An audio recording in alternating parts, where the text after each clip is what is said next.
Muy buenas noches para todos, esto es AT Bursátil. Hoy miércoles sale un nuevo video como lo hacemos semanalmente, donde estaremos analizando qué pasó con el Merval, estudiaremos el S&P y analizaremos también el sector bancario local. Antes de comenzar, les recuerdo que siguen disponibles los cursos de análisis técnico completo, el curso de Stan Weinstein y el curso de opciones financieras. Ingresando a atbursatil.blogspot.com pueden encontrar en detalle toda la información relacionada con ellos. También está disponible nuestro sitio web www.atbursatil.com, que es nuestro servicio de suscripción.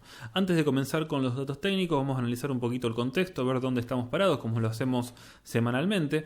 En relación al dólar, el mayorista cerró en 67,10, mientras que el oficial lo hizo en 69 pesos con 25. El MEP cerró en 115,88, mientras que el CCL muestra el cierre en 118,43. Estos datos que les estoy proporcionando surgen de rabaonline.com. En relación al CCL quiero hacer un breve comentario. Si bien figura en 118,43, esto varía según el activo que analicemos. En este sentido, es importante recalcar que, por ejemplo, si lo analizamos con YPF, el dólar CCL cerró el día de hoy en 122 pesos. Bien, recuerden que YPF es el activo que utilizo para evaluar el Merval en dólares. Bien, y el saldo semanal, según este activo, de la subida del CCL representa un 8,46%. En cuanto al riesgo país, cerró en 3.362 puntos. Arriba estaban los 4.000 puntos la semana pasada, por lo cual venimos en descenso. Y hablando un poquito del contexto, para arrancar no podemos dejar de mencionar que el día lunes debían arbitrarse las grandes bajas producidas el viernes en relación a los ADRs. Y por eso quiero destacar que la rueda del día lunes fue muy interesante, ya que gracias a la suba relevante de los ADRs de una rueda de menor a mayor, el Merval logró cerrar por arriba de los 32.000 puntos, que ahora cuando empecemos a ver los datos técnicos precisos lo vamos a analizar, pero es básicamente esta vela donde dejó una extensa mecha inferior de recuperación. Este es un primer dato muy interesante para destacar de la semana. En segundo lugar, el contado con liquidación otra vez se voló a pesar de todas las medidas restrictivas que está lanzando el gobierno. Absolutamente nadie quiere pesos y la presión evidentemente sigue siendo muy alta. En cuanto a la reestructuración de la deuda, si bien desde el gobierno afirman, al menos hasta hace unos días, que no iban a mejorar ni un poquito la oferta a los bonistas, hoy en día se escucha flexibilización, intenciones de llegar a buen puerto desde ambos lugares. Yo sigo insistiendo personalmente, esto lo vengo escribiendo en los informes semanales que les presento, que en mi opinión no vamos a caer en default. Bien, a ninguna de las dos partes les conviene, y en relación a este tema soy bastante optimista y espero no equivocarme en ese sentido. En cuanto a mercados internacionales, Estados Unidos ya reporta más de 74.000 muertos, más de 1 millón de infectados. Están pensando, recuerden, en reabrir la economía. Hay cifras récord de desempleo, más de 20 millones de personas fueron reportadas en el mes de abril.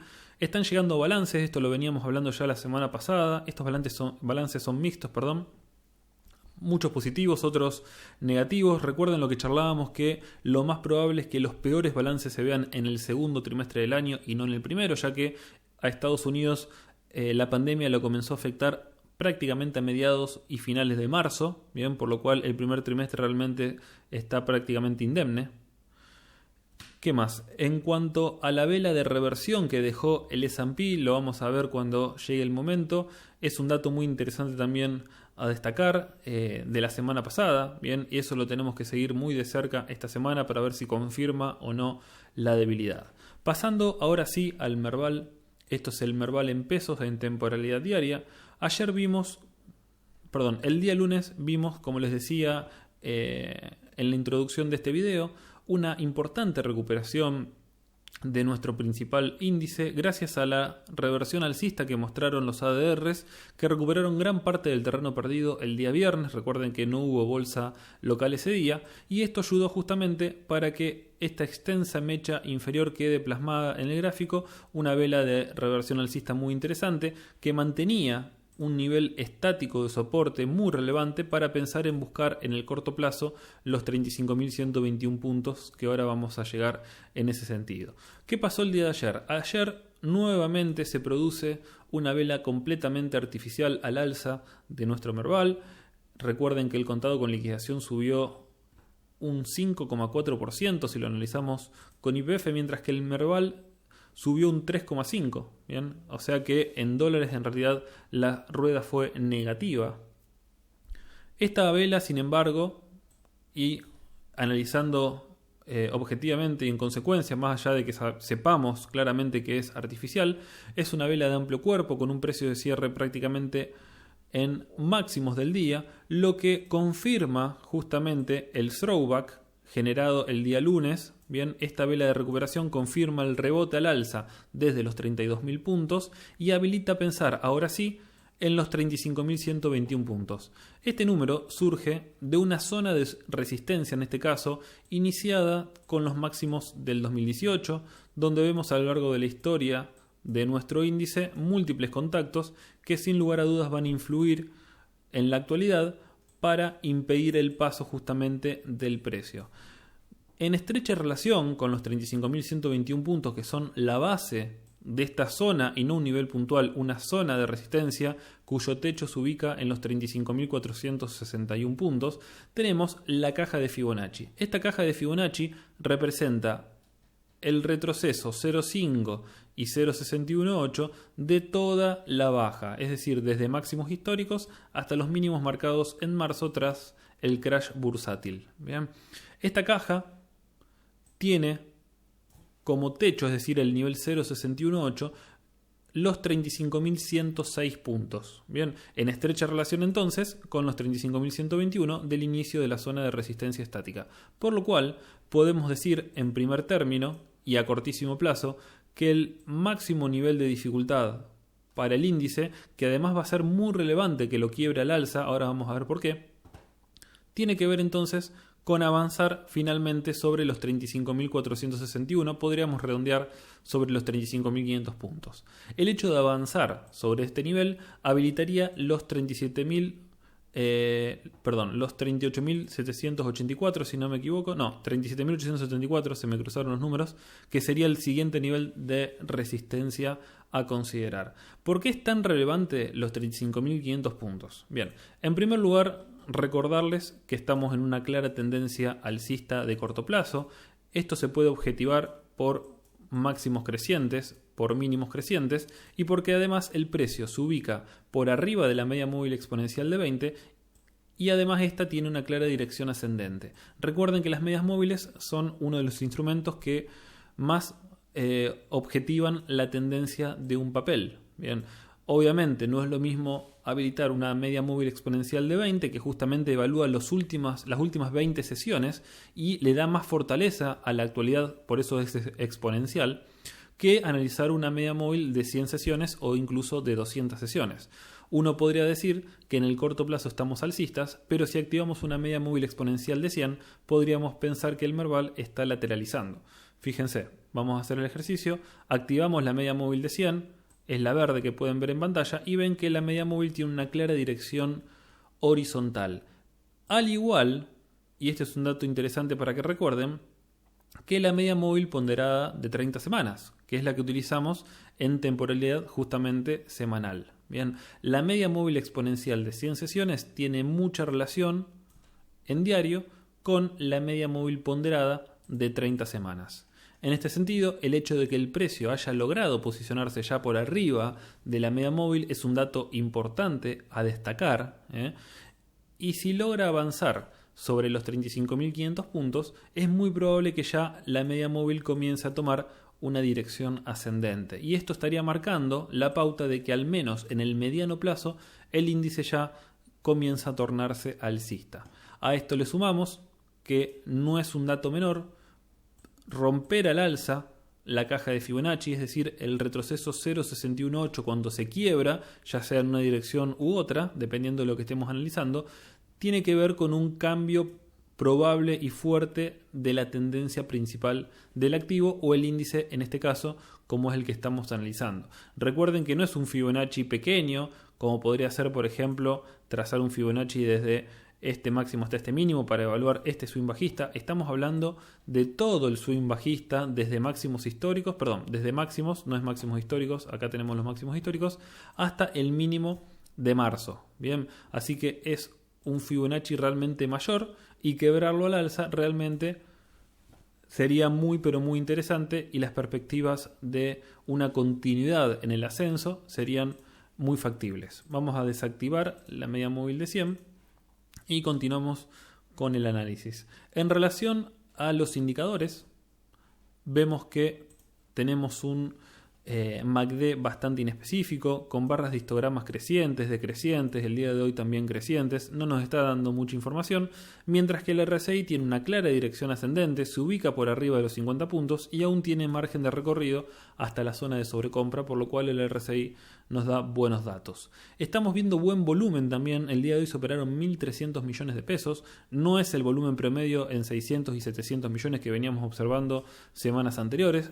Es interesante la demanda que está habiendo sobre la renta variable local. Bien, vamos a pasar a la temporalidad semanal. Como hecho más destacable de esta semana, al menos si cerramos en estos precios, tiene que ver con la anulación de la etapa 4 de Stan Weinstein. Recuerden que con el crash bursátil el precio se aleja extremadamente de la media móvil, la cual se torna descendente, y esto hace que hablemos de una etapa 4 de Stan Weinstein, donde, según el autor, indica no comprar activos que formen parte de esta etapa, de este índice que está justamente en esta etapa. ¿Qué sucede esta semana? Vemos que el precio logra avanzar sobre la media móvil ponderada de 30, esto anularía la etapa 4 y daría comienzo a una etapa 1, donde la indicación no es comprar, pero ya salimos de la venta obligatoria que imparte el hecho de tener un índice o un activo en etapa 4 de Stan Weinstein. Más buenas noticias para el Merval. Vemos que hay una inminente señal de compra muy fuerte, bien, por parte del MACD. Y en relación al RSI, vemos que el punto de cierre del día de hoy se ubica apenas por arriba de los 50 puntos, pero no es un dato menor tampoco. Bien, el hecho de que esta semana sea positiva ha logrado hacer que el RSI logre avanzar sobre los 50 puntos, y esto lo importante es que habilita entonces la búsqueda de la zona de sobrecompra tras superar la resistencia estándar del indicador ubicada en los 50 puntos. Finalmente pasamos a la visión semanal, pero del Merval en dólar contado con liquidación. Esto, por supuesto, nos hace volver a la realidad. Estamos realmente en el fondo de la tabla. Estamos lateralizando en valores que fueron contactados por última vez en el 2009. Si uno retrocede y se fija cuál fue la última vez que el Merval estuvo en $278 como está al cierre del día de hoy, vemos que si trazamos una flecha, estamos hablando de valores del 2009. Realmente no ha cambiado absolutamente nada en relación al Merval en dólares. Estamos, por supuesto, a la espera de una definición en relación a la reestructuración de la deuda, que considero que es la noticia más importante en el corto plazo para el índice accionario. Recuerden que una buena noticia o una mala noticia muy probablemente nos haga perder hacia un lado u otro. Esta zona de lateralización, comprendida entre los $257 y los $323, más específicamente podría mencionarles que los precios máximos de las últimas semanas estuvieron en torno a los $315, pero les menciono 323 porque es el nivel de resistencia a superar considerando los mínimos del 2012. En el 2012, como pueden ver, hubo un doble piso, a partir del cual el índice comenzó a recuperar terreno y presentar una nueva tendencia alcista, y estos mínimos que generaron el doble piso se ubican entonces en una zona de resistencia estática comprendida entre los $317 y los 323. Así que hasta que el Merval en realidad no logre avanzar sobre los $323, para todo aquel que le gusta posicionarse pensando a mediano y largo plazo, quizás esperar la noticia positiva de la reestructuración y comprar con un Merval en dólares quebrando al alza, idealmente con mucho volumen, los $323, sea una posición entre comillas relativamente segura. Recuerden, estamos en Argentina, no hay nada que se pueda considerar en cuanto a inversiones hablamos como seguro. Bien. En el caso de que la noticia sea negativa, que entremos finalmente en default, sin lugar a dudas vamos a perder los $257 y vamos a ir a buscar como mínimo los mínimos del 2009. Esta zona de mínimos que se marcó, independientemente de esta mecha inferior, esta zona en torno a los 223 dólares, que fue justamente el mínimo marcado con el crash bursátil reciente. Esos serán valores mínimos a considerar. Bien. Obviamente tendremos que evaluar a cuánto se dispara el dólar, porque si tenemos un dólar en 200, 250 pesos, muy probablemente el Merval en dólares vaya mucho más abajo. Bien. Así que tendremos que evaluar cuál es el tipo de cambio para ese contexto. Mientras estemos entonces en este proceso de lateralización con una noticia de reestructuración que aún no llega, lo ideal es no posicionarse fuerte y a mediano o largo plazo, sino quizás esto sigue siendo momento para tradear, bien, para intentar obtener algún impulso alcista corto, tomar rápidamente ganancias, quizás, o dejar correr, pero recortar rápidamente las pérdidas, eso sí es importante, bien, y no posicionarse, al menos con mucho capital, de última con un porcentaje pequeño de cartera puede ser tolerable, pero hasta que esto no resuelva hacia un lado u otro, me parece que es arriesgado, bien, sobre todo faltando tan poco para tener las noticias que estamos esperando. Bien, así que en relación al Merval en dólares, ya hemos dicho todo, pasemos ahora al S&P. Continuamos hablando ahora del índice Standard & Poor's, el índice más importante del mundo y el índice por supuesto de referencia que tenemos para nuestro mercado local. Si bien estamos viendo la temporalidad diaria, vamos a prestar atención a la vela del día 29 de abril que marcó justamente este máximo, reconociendo la zona de resistencia planteada desde ya hace mucho tiempo, bien, donde se encontraba justamente el retroceso 0.618 de Fibonacci en 2.934 puntos, que les comenté que era una posición quizás para ir tomando una posición corta, que es justamente lo que nosotros hicimos. Prestando atención entonces a la vela del 29, vamos a hacerle un zoom y nos pasamos a una temporalidad menor. Esto es una temporalidad en 30 minutos y lo que podemos ver es que la vela del 29 tiene que ver con este pico anterior. Venía el S&P en el intradiario en una clara tendencia alcista con una línea de tendencia validada por 3 contactos, como pueden observar. Con el quiebre de esta línea se genera algo interesante que es un intento de recuperación y finalmente pullback posterior y apertura con gap bajista al día siguiente. ¿Qué pasó una vez que se genera esta apertura con gap? Va a buscar una zona entre los 2.830 y los 2.800 puntos que claramente es un soporte de gran relevancia. Bien. Finalmente esta zona la respeta. Fíjense que primero intenta consolidar en los 2.830, finalmente se va a la zona de los 2.800 y se produce el rebote. Bien, hasta acá es importante marcar algunas cosas. En primer lugar, la debilidad manifestada por haber quebrado a la baja la línea de tendencia alcista, la debilidad por el hecho de haber marcado un mínimo anterior a este y un máximo anterior a este. Bien, esas son todas señales claras técnicas de debilidad. ¿Qué pasó posteriormente? Lo que hicimos fue marcar un Fibonacci desde este máximo hasta este mínimo, que es el que pueden ver en pantalla, y el activo, en este caso el índice, rebotó claramente en el 0.618 en torno a los 2.895 puntos. Recuerden que en Twitter le he puesto los ladrillos acá arriba porque era un nivel donde muy probablemente se iba a generar el rebote. Esto finalmente sucedió. Bien, el día de hoy tuvimos una corrección con un proceso de consolidación donde uno, si le presta atención, podría tener una formación de banderín, bien, con esto, y finalmente un quiebre a la baja, con un precio de cierre en mínimos o prácticamente mínimos, sí, dejando una pequeña mecha inferior. Entonces, viendo este intradiario, lo que tenemos que pensar es dónde podría detenerse la corrección. Y para eso, como les expliqué recién, tenemos nuevamente esta zona de soporte entre los 2.830 y los 2.800 puntos que podrían generar un respeto en la corrección y un nuevo rebote, incluso pensando en un doble piso. Bien, esa podría ser una posibilidad. Personalmente pienso que el piso ahora lo pasamos de largo. Bien, y una vez que se quiebren a la baja los 2.800 puntos, la baja podría acelerarse. De hecho, para aquellos que estén shorteados o piensen en hacerlo, una potencial señal, bien, para hacerlo podría ser el quiebre a la baja de los 2.800 puntos.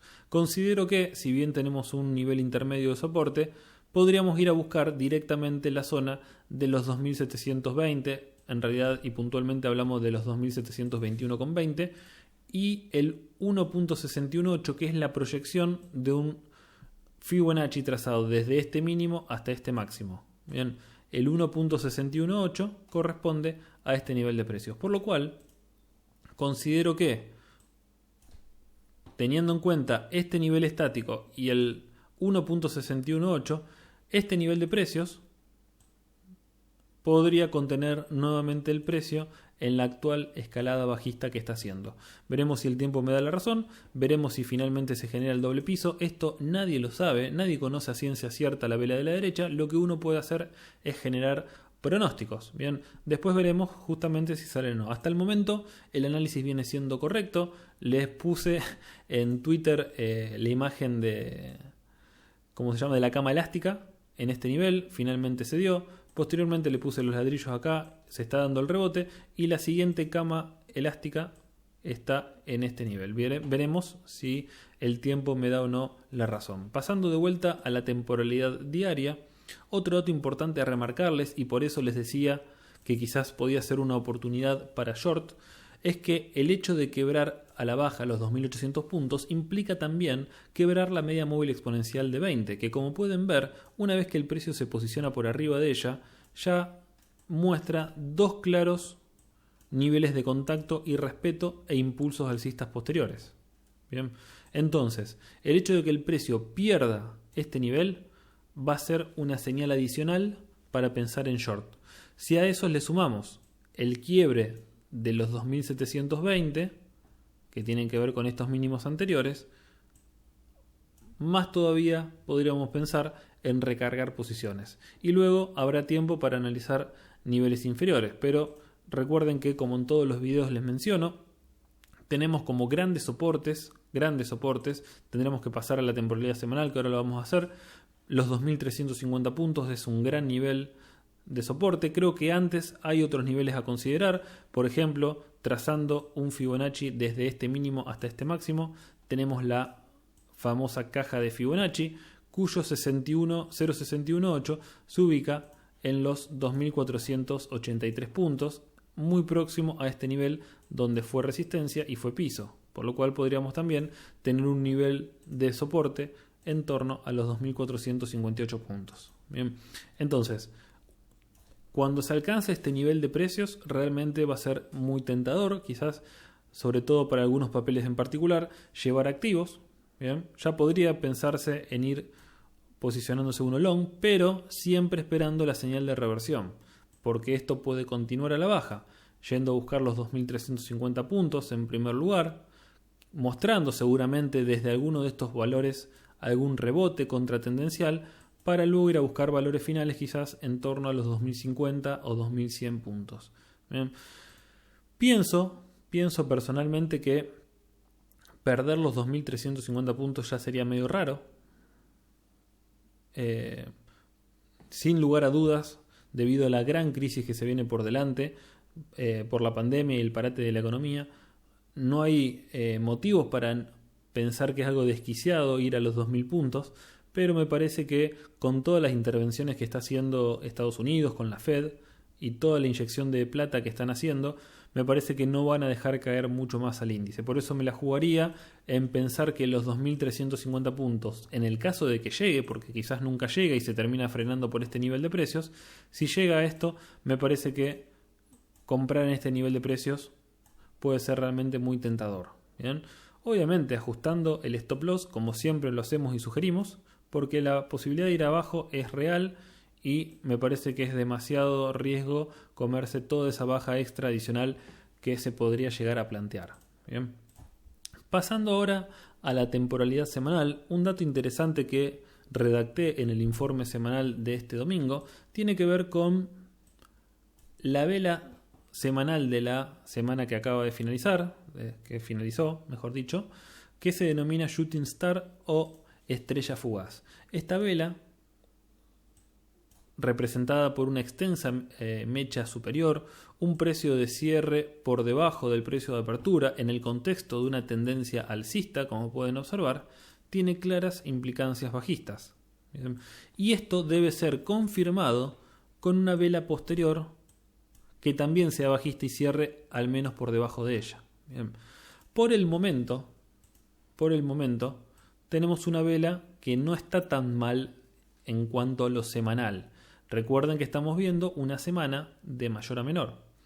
Considero que, sobre todo con lo que pasó hoy, muy probablemente tengamos un precio de cierre semanal por debajo de los niveles actuales, ¿bien? Y eso confirmaría la vela de reversión, en este caso bajista. ¿Bien? Entonces recuerden que más allá de ser un patrón claro de finalización de impulso al alza, necesita una vela de confirmación y eso es lo que estamos esperando. ¿Bien? Si por ejemplo se da que el S&P cierra por debajo de los 2.800 puntos, sin lugar a dudas se confirmaría entonces el patrón de reversión bajista, ¿bien? Y eso nos alentaría aún más a pensar en que el short puede finalmente tener una resolución exitosa. En cuanto a indicadores, a diferencia de lo que planteo, que es por supuesto bajista, vemos que los indicadores se perfilan a dar compra. Recuerden que la sensibilidad de los indicadores en esta temporalidad es baja, ¿bien? Pero la especificidad es alta, a diferencia de la temporalidad diaria. Considero que finalmente se quiebran los 2.800 y se comienza el swing bajista. Esta señal de compra que es inminente no se va a terminar dando. ¿Bien? Por el lado del RSI tenemos que se encuentra por debajo de los 50 puntos. Ojo con esto también. Está por debajo del nivel de resistencia estándar. Y no mucho más en relación al S&P. Mostrarles un poquito lo que es el mediano plazo. ¿Por qué les hablo de los 2050 puntos? Que tiene que ver con este nivel de consolidación, es decir, la base del nivel, y el retroceso 0,5 de todo un Fibonacci iniciado con los mínimos del 2009 y que finaliza con los máximos históricos actuales. El retroceso 0,5 se ubica en los 2030 puntos. Bien, es por eso que planteo que un nivel realmente extraordinario para posicionarse siempre y cuando llegue, cosa que es poco probable, pero puede suceder, sería la zona de los 2030 a 2050 puntos. Este nivel de precios, si se alcanza, realmente también es más que interesante. Bueno, y pasamos ahora a analizar el sector bancario. Vamos a hacer un repaso de Galicia y una breve mirada por el resto de los activos relevantes de este sector, justamente, que cotizan en Estados Unidos. Comenzando con Galicia, realmente, y es un activo, como saben, que analizamos semana tras semana, no hay muchas novedades para contarles. Estamos circulando, vamos a poner la flecha. Estamos en una clara tendencia lateral de corto plazo, dentro, por supuesto, de una tendencia bajista principal. Esta tendencia lateral tiene pisos y techos claramente definidos. Abajo hablamos de los 5,85 y arriba hablamos de los 7,80, con un nivel intermedio de soporte y o resistencia, dependiendo de dónde esté el precio, entre los 6,45 y los 6,59. Bien, que es la zona que pueden ver en amarillo. El precio, como les dije, está en tendencia lateral, sin volumen. Bien, más allá de algunas ruedas que ha presentado un volumen un poco superior al promedio, realmente está, por supuesto, a la espera el activo y todo el sector, como lo vamos a ver en un ratito, de la noticia de reestructuración de la deuda. Por supuesto, hay que tener en cuenta que hay mucho potencial al alza, pero la corrección mayor en el caso de que la reestructuración sea negativa también es muy importante. Bien. Por lo cual, estando a tan pocos días de esta importante noticia, no le veo el sentido más que para realizar trades cortos, como por ejemplo he contado el hecho de habernos posicionado en este nivel de precios, bien, pero solamente para realizar trades cortos y no esperar comprado. No me parece que tenga mucha lógica. Vuelvo a repetir, por el gran potencial de upside. Recuerden que este activo estuvo cotizando alrededor de los 70, 72 dólares hace 2 años y ahora está en 7 dólares con 25. No pienso, por supuesto, que vayamos a volver a esos niveles de precios, pero es simplemente para mostrarles, para remarcarles el gran potencial que tiene si hay buenas noticias a nivel país. Bien. Y por supuesto el gran riesgo de continuar bajando, porque el piso es 0, ¿bien? Y estamos en 7 dólares, así que también se puede perder mucho. Bien, así que me parece que no tiene mucha lógica pensar en un posicionamiento pensando a mediano o largo plazo. En cuanto a indicadores, si bien tenemos señal de compra por parte del MACD, las barras de histograma son bastante inespecíficas, no nos dan mucha información, mientras que el RSI se ubica por debajo de los 50 puntos. Qué casualidad, ¿no? A la espera de la noticia de reestructuración, positiva o negativa, no puede aún superar la zona de los 50 puntos, por lo cual uno diría, si es buena noticia nos vamos a sobrecompra, si es mala noticia nos vamos a sobreventa, básicamente, ¿no? Así que otro dato más para pensar en no tomar riesgo hasta que se defina esta situación. En cuanto a al Concord, tenemos que hay venta de manos fuertes, cuidado con esto, más allá de que hay una señal de compra por patrón de corte. Bien, hasta podríamos mencionar que hay un patrón primavera porque con este patrón de corte aparecen también la compra de manos débiles. Tenemos venta de manos fuertes, así que cuidado con esto. Y por último, la temporalidad semanal. Fíjense cómo, al igual que el Merval en dólares, estamos lateralizando en este nivel de precios.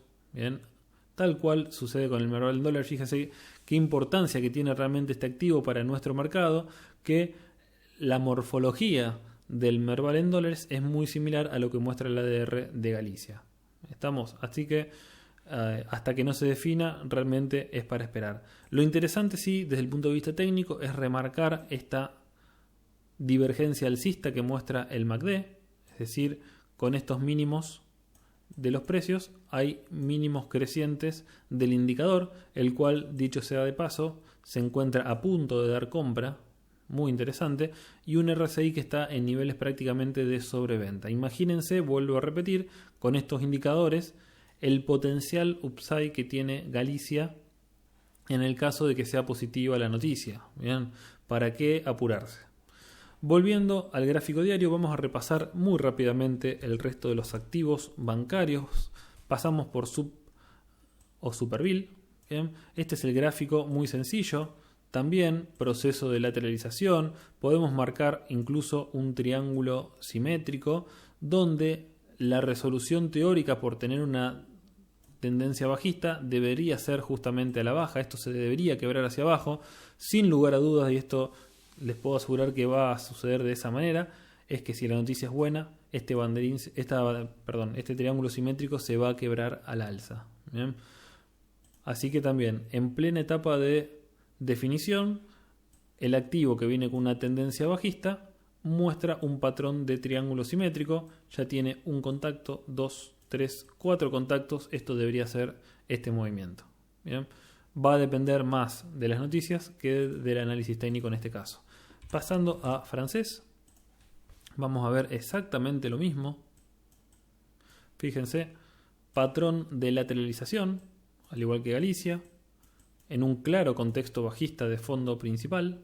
Bien, tenemos un techo definido, un piso definido y un nivel de resistencia muy relevante en los 3,06, donde se relaciona además una línea de tendencia bajista y la caja de Fibonacci, es decir, quebrar todo este nivel de precios cuando haya buenas noticias, perdonen que insista con esto, va a ser la gran señal de compra para Banco Francés. Y por último pasamos a Banco Macro. Banco Macro, la misma situación. Es exactamente lo mismo en todos los activos. Tendencia bajista de fondo, vamos a poner la flecha. Movimiento lateral, piso definido, techo definido, a la espera de resolución, bajista o alcista. Con esto vamos a dar por finalizado el video, espero que les haya resultado útil. Recuerden suscribirse a mi canal de Twitter, me buscan como cd-análisis tech o ATbursátil. También se pueden suscribir al canal de YouTube, me buscan como ATbursátil también para recibir notificaciones automáticas de todos los videos que vamos lanzando. Recuerden lo que les comenté al principio en relación a esto, Espero que terminen de la mejor manera la semana. Les mando un abrazo y hasta la próxima.